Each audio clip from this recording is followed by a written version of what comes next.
Welcome to The Agenda, part 2 of our mid-season review. With me is Jay Clark from the Herald Sun. Jay, it's a massive month for the Magpies. It's make or break time, Chris, so there's absolutely no doubt about that. The Melbourne loss just before the bye really hurts. I mean, it would have been a huge fill. They led by 28 points at half-time and really would have set up this next block. So the next 3 games are at the MCG. Port Adelaide, they'll probably start favourites. Hawthorn, I think the Pies will probably start favourites. Essendon would be 50-50, and then a trip north to take on Gold Coast. Now, I reckon Nathan Buckley and his team here be thinking they need to win 3 out of the next 4. And it's possible, isn't it? I mean, those games are winnable. We saw Port Adelaide a couple of weeks ago capitulate against Essendon in Melbourne. So it can be done. And then Hawthorn, Essendon, Essendon are in good form, but again, beatable. And then, of course, Gold Coast, well, we're not quite sure what you're going to get with Gold Coast, but the point is that all 4 games are winnable. Yeah, because then the next 6 after that really do get tough. I mean, you look at the lineup in that final 6, 5 of those teams could play finals. So the temperature's really going to rise in those last 6. I think over the next month, you know, the club's going to find out maybe how things are going to sit next year as well. So it's just a huge month, and you know, 28-point lead against Melbourne. It just would have been a really handy win. Now, what needs to happen, mate? Looking forward over this 10-game block, looking specifically, what do you want to see? Well, one thing I want to see, and that is I want to see Ben Reid play forward.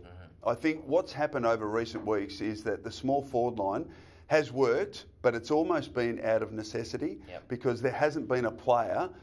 Ben Reid's been injured. Cox, White haven't quite worked. Jesse White's been injured as well. Main's still on the bench. So out of necessity, they've had a small forward line. But I don't know that it's sustainable. I'd like to see Reid there. It means that he takes the best defender. It gives Darcy Moore the second best defender. And I think Ben... Absolutely. And Darcy Moore can still do his time in the ruck. So I think if that happens, it gives Collingwood another target. And I really think that that's going to be the best position for Ben Reid, because what we've seen is Lyndon Dunn and Henry Shade have been able to fill the roles in the back half, and with the support of Jeremy Howe, who's been, as we've talked about all season, outstanding, then I think there's enough coverage behind the ball. I'd like to see Ben Reid play forward. And it can almost be, because he can play both ends, it's almost the horses for courses. So Bucks can look at each game and see where the strengths for the opposition might lie as well. But I'm with you on that one. I think it's a really good point. Well, look, I know at the start of the year we were very much thinking that this is make or break for Collingwood year, finals are bust for the coach, all that sort of stuff. Like, I want to see over the next 2.5 months Collingwood really continue to show faith in some of its young players as well. So I want to see Scharenberg. He didn't have a great game at the weekend, Matty Scharenberg. Probably Melbourne, past fortnight, was probably hasn't great. But I want to see him play the rest of the year. I want to see him play 15 to 18 games this season and take that step forward. Callum Brown, I thought he had a great pre-season, Callum Brown. Don't get me wrong, Chris, Callum Brown is capable at AFL level in his first season. He's so hard at it. He's desperate and determined. I think there's got to be a development aspect of the second half of the year. As much as it is about the coach in a way, I think Scharenberg and Brown must remain part of this senior team. And that's, although Jared Blair's been in very good form in the VFL, I think I want to see Brown in the team over Jared Blair. Can you play Blair and Brown in the same team? Well, not if you got Fasolo in there as well, Will Hoskin, Elliott, Greenwood, DeGoey as well. So someone's going to have to miss out. I want to see Collingwood continue to put the faith in this young talent who's going to play 200 games. Callum Brown is a 200 gamer, no doubt. Now, I want to make 3 statements. We've got 3 statements each. Big calls? Some big calls between now and the end of the season. My first one is that Josh Dacos will make his debut and on debut kick 4. Oh! 4 goals. 4 goals on debut. Not many players kick 4 on debut, Chris. Exactly. Now, he's been playing some outstanding football in the VFL. Of course, Callum Brown, you've just mentioned, he's got his opportunity already. But the thing that impresses me about Dacos is he's got a touch of class about him, and he's clean. He doesn't fumble. And I think as a small forward, he's another option, and I hope that he gets his opportunity, and if he does, he'll kick 4. And I've got to say, there's also a bit of a romantic element to that statement as well. I think he was close round 3. Nathan Buckley said he was an emergency for the Sydney game, which was a win. I think so. He's been building nicely in the VFL. The only query is the tank. I mean, it's almost impossible for a Watley forward, Jay. You don't need a tank. Oh, but that high half forward, you've got to get on your bike and move around. I think they'd be building up his tank because his talent is undisputed, and that delivery inside forward 50, putting it onto Big Darcy's chest. That's what we want to see. Now, what else you got there? Well, this is a big call. Go on. Jamie Elliott to outstrip Jeremy Howe and take Mark of the Year. Now, we've seen Elliott do it before. Howe's just taken Mark of the Century.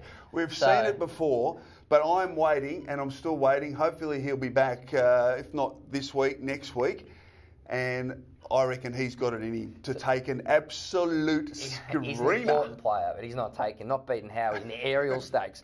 Now, Brodie Grundy, you've been a big fan of this man for years. Oh, yeah. I think he's a chance to take All-Australian honours in a year where no ruckman has been outstanding. Now, the obvious two at the start of the year were Sandilands and Gawn, but both have missed a lot of football. Won't be them, yeah. So I don't think it'll be them. And then you get down to Jacobs, maybe Ryder, maybe McAvoy, Mumford. Yeah. But I reckon Brodie has been, in the first half of the season, the equal to any of those. And I think as the season progresses, if he continues to improve, he will be the All-Australian ruckman. Well, I think Collingwood would like to see signature on a certain beat of a piece of contractual paper before that happens. Now, what about you? What's your first big call? I'm going to start with the captain, Scotty Pendlebury. He plays his 249th game this week. Will play 250 games the following week, you'd think. He will break Tony Shaw's Collingwood all-time games record. This is a statement for 2017, mate. He's only got 10 games. He'll only get to, at best, 258. Well, he needs three more full seasons to beat Tony Shaw on 313. This is about 2017, mate. He's extremely durable. I'm casting forward here, Chris. So this man will be Collingwood's all-time games record holder and still playing at a ridiculously high level for a bloke who's about to play his 250th game. I mean, you look at the statistics, they say you get to 250, you're probably on the downswing. His second half against Hawthorn, potentially the best of his career. The way he looks after himself, the way he prepares, I think we're looking at Collingwood's all-time great player. Sixth best and fairest this year. Statement number 2. Time to shine for Geordie De Goey, and we touched on this on the agenda last week. Look, he's at pick number 5. He's playing largely as a forward. I would probably like to see him play more centre bounce action and help expand that part of his game. It probably wasn't natural to him in a TAC Cup level. He was more of a hard-nosed forward, and kicking a goal a game. But I just think for Jordan's game to go to the next level and for him to be a 200 gamer at Collingwood, he needs to take the bull by the horns inside that shoebox, and give Collingwood something else inside that centre square and maybe take over for Pendlebury. So he's largely playing as a forward. Just not sure, is he having the impact on games? Well, as a small forward, I think he's making a really strong contribution. But I agree with you. I think as the season wears on, love to see him spend some time in the midfield because ultimately... Wasn't in the centre bounce in the second half against Melbourne. Ultimately, that's where his best position is. So on ball. Absolutely on ball. Well, and what about to develop his game then? What about statement number 3? Well, I'll be Derek Hine at the end of the year. Pick up the phone. Hello, Tom. Is this Tom Lynch from Gold Coast? Tom, hi. I'm Derek Hine from the Collingwood Football Club. And I want you to come to the Pies. So we talked about Darcy Moore and playing that smaller forward line with Jamie Elliott. I think you're spot on in saying there's a big hole there for another big body key forward. And Tom Lynch is probably the best in the competition at the moment. I agree, 100%. He's going to be a star. $1.5, $2 million a season man. And I think Collingwood at the end, just pick up the phone. Just check it out because every other club will be doing it. If not him, Ben Reid's brother, Sam Reid. He's a free agent, and I think he's going to get a bit of a pay cut at the Swans. He's one who's very vulnerable as well. So looking forward to next year, you'll be wanting someone there. If it's not Mason Cox, if it's not Jesse White, if it's not Chris Mayne, who in the hell there is going to be the co-pilot, right? The twin tower with Darcy Moore for the next 5 to 10 years at Collingwood, because Darcy's not going to be able to do this by himself his whole career. Now, last week we looked at our pre-season predictions. Yep. Now, I'm giving you an opportunity to change. We're redoing our predictions. Right, so you started the pre-season with Collingwood finishing 9th, and you've got an opportunity now to elevate the club up into the top 8 on what you've seen? What have you decided to do? I reckon I was spot on. I reckon... ninth? Yeah, I reckon they will still finish 9th. It's a tough run home, especially the last 6 weeks, Chris. So I think 11 wins is probably about right. And I think double-digit wins for me, for the coach, is enough. It's clearly, and that's the big question, is Nathan Buckley going to coach next year? Clearly it's an engaged, invested playing group, and I think double-digit wins, forget about the finals or bust method, it's double-digit wins, and I think 11 wins, in particular the next month, is crucial for that, mate. Glass half empty. What about best and fairest? Now, pre-season you had Scott Pendlebury. Any reason to change? No, I think he's going to win. He's been supremely consistent. He's played under duress throughout this year. It was the ribs last year. I think there were some ankle issues and Achilles. This year, I think he's headed towards his 6th straight best, not 6th straight, 6th best and fairest. Played with extraordinary consistency. Will be a Hall of Famer when he finishes. Appreciate the man while he's still driving the bus. Now, pre-season, I reckon you nailed it with Braden Maynard as your most improved. He has improved significantly, but you're now saying that he's going to improve even further in the second half of the season, which is, you couldn't have picked someone else.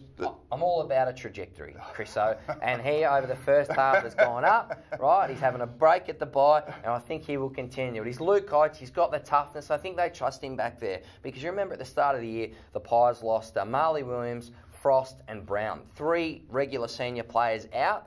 You know, they had a new unit back there, which is why I wasn't thinking they'd necessarily be a top 4 team, because there's been a lot of change. And I think he's showing a lot of leadership. He's not giving away as many silly free kicks. He's going to keep working on his ball use. I think they like him and they trust him back there, Chris. Most valuable, most important player. Now, you had Ben Reid at the start of the year. Off him, are you? Yeah, well, he's still very important, You've ditched him. And I'm a big fan. But clearly Jamie Elliott is just a crucial piece of this Magpie side. We saw when he came back into the side, Chriso, that he made a huge difference, and I think that'll just continue to be the case, because he takes the load off Darcy Moore, and it looks like a team who can kick a lot of goals and put damage on the scoreboard. What about you, Chris? Well, I picked the club to finish 8th at the start of the year, and I'm going to stick to my guns. Finish 8th, win 7 of the last 10 games to sneak into the top 8. 10.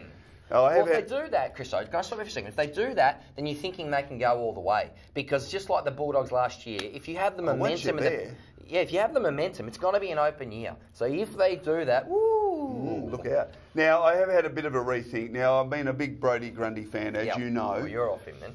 But I reckon there's one other player that's been so outstanding in the first half of the season, Jeremy Howe. Yeah. Now, I reckon he is in 5th in the best and fairest last year. I reckon he can go up a couple of notches and almost take it out in 2017. Yeah. Most improved. Now I've got your man, Jordan De Goey, because he's there. He served that suspension at the start of the year. He's back in the team, playing some good football. I reckon if he gets the opportunity in the midfield, as we've discussed, that's his opportunity to shine, and I think he'll be most improved. And I'm sticking with Ben Reid as the club's most important player. Yep, he is crucial, especially if he's going to go forward, as you say. Do you think I get the feeling you think I'm being harsh on Jordan? Am I?